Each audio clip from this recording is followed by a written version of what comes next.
Breaking news చూస్తున్నాం. మొన్న YCP MP Vijayasai Reddy ఇవాళ ఎంపీ మిథున్ రెడ్డికి ఈడీ నోటీసులు ఇచ్చింది. ఏపీ లిక్కర్ స్కామ్ కేసులో ఈడీ దూకుడు పెంచింది. ఈ నెల 23వ తేదీన హాజరు కావాలంటూ YCP MP Mithun Reddy ED నోటీసులు జారీ చేసింది. లిక్కర్ స్కామ్ లో మిథున్ రెడ్డి కీలక పాత్ర పోషించారని అనుమానిస్తున్నారు. హవాలా, మనీ లాండరింగ్ రూపంలో పెద్ద ఎత్తున అక్రమాలకు పాల్పడ్డారని ఆరోపణల నేపథ్యంలో నోటీసులు జారీ చేశారు ఈడీ అధికారులు.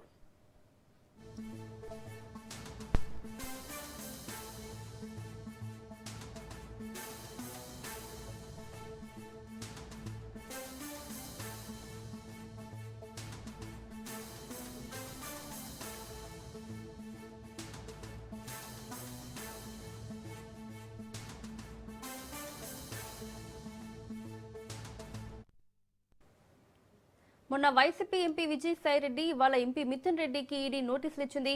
ఏపీ లిక్కర్ స్కామ్ కేసులో ఈడీ దూకుడు పెంచింది. ఇదే అంశానికి సంబంధించి మరిన్ని అప్డేట్స్ మా ప్రతినిధి రమేష్ అందిస్తారు. రమేష్, గత ప్రభుత్వ హయాంలో జరిగినటువంటి లిక్కర్ కుంభకోణానికి సంబంధించి ఇప్పటికే ఆంధ్రప్రదేశ్ ప్రభుత్వం ఒకవైపు విచారణ జరుపుతోంది. మరోవైపు ఇదే లిక్కర్ కేసుకు సంబంధించి ఈడీ కూడా ఎంటర్ అయింది. అందులో భాగంగానే ఈ వైఎస్ఆర్ కాంగ్రెస్ పార్టీ ఎంపీ మిథున్ రెడ్డికి ఈడీ నోటీసులు జారీ చేసింది. ఈ నెల 23వ తేదీన తమ ముందు విచారణకు హాజరు కావాలంటూ కూడా ఈడీ ఆదేశించింది. గతంలోనే MP Mithun Reddy liquor scam కేసులో అరెస్ట్ అయ్యారు.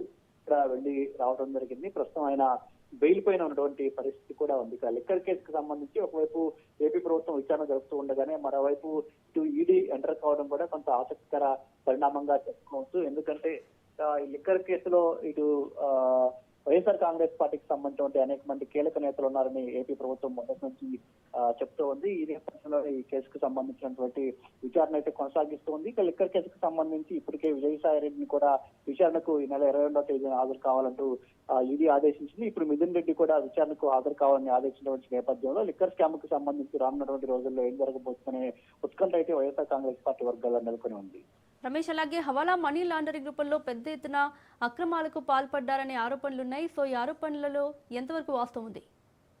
లిక్కర్ స్కామ్ కు సంబంధించి పెద్ద ఎత్తున నిధులు విదేశాలకు తరలి వెళ్లాయని ఇప్పుడు ఏపీ ప్రభుత్వం ఏదైతే విచారణ జరుపుతుందో ఈ విచారణ సందర్భంగా కొన్ని విషయాలు బయట పెడుతున్నటువంటి పరిస్థితి కూడా ఉంది. ఈ లిక్కర్ స్కామ్ కు సంబంధించి హవాలా ద్వారా పెద్ద ఎత్తున నగదు విదేశాలకు తరలి వెళ్ళింది అనేది ప్రధానమైనటువంటి ఆరోపణ. ఈ విదేశాలకు ఈ నగదు నిజంగా తరలి వెళ్ళిందా లేదంటే అసలు లిక్కర్ స్కామ్ కు సంబంధించి ఇప్పుడు ఏపీ ప్రభుత్వం చెప్తున్నట్టు స్కామ్ జరిగితే ఏ రకంగా జరిగింది, దీంట్లో ఎవరెవరి పాత్ర ఉంది అనే అంశాలకు అన్నిటికీ సంబంధించి కూడా ఈడీ విచారణలో పూర్తి సమాచారాన్ని రాబట్టే అవకాశం ఉంది. లిక్కర్ స్కామ్ జరిగినటువంటి ఆరోపణల నేపథ్యంలో ఇప్పటికే వైఎస్ఆర్ కాంగ్రెస్ పార్టీకి సంబంధించినటువంటి ఎంపీ మిథున్ రెడ్డితో పాటు చెవిరెడ్డి భాస్కర్ రెడ్డి, అదేవిధంగా గతంలో జగన్ ప్రభుత్వంలో కీలక అధికారిగా పనిచేసినటువంటి మాజీ ఐఏఎస్ ధనంజయ రెడ్డి వంటి వారిని కూడా పోలీసులు అరెస్ట్ చేశారు. వారిని ప్రశ్నించినటువంటి పరిస్థితి కూడా ఉంది. దీంతో పాటు ఇంకా అనేక మందికి లిక్కర్ కేసులో సంబంధాలు ఉన్నాయి. ఈ లిక్కర్ కేసుకు సంబంధించిన నిధులు ఏవైతే ఉన్నాయో ఇది వివిధ రూపాల్లో హవాలా మార్గంలో విదేశాలకు కూడా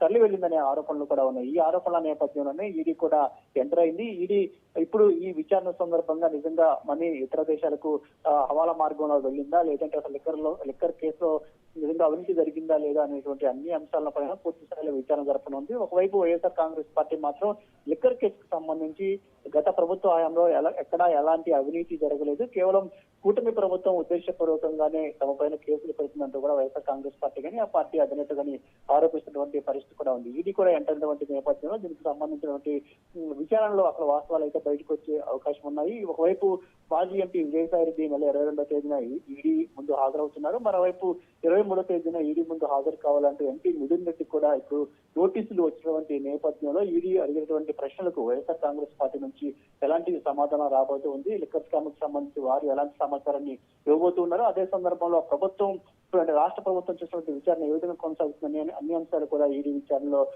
వైసీపీ నేతలు ఈడీ ముందు చెప్పే అవకాశం ఉంది. అయితే ఈ కేసుకు సంబంధించి ఇప్పటి వరకు ఎలాంటి అవినీతి జరగలేదు, కేసులో అసలు వాస్తవమే లేదని వైసీపీ నేతలు చెప్తున్న నేపథ్యంలో ఇదే అంశాన్ని ఈడీ ముందు కూడా వైసీపీ నేతలు అయితే వాదించే అవకాశం ఉంటుంది. Right Ramesh, thank you.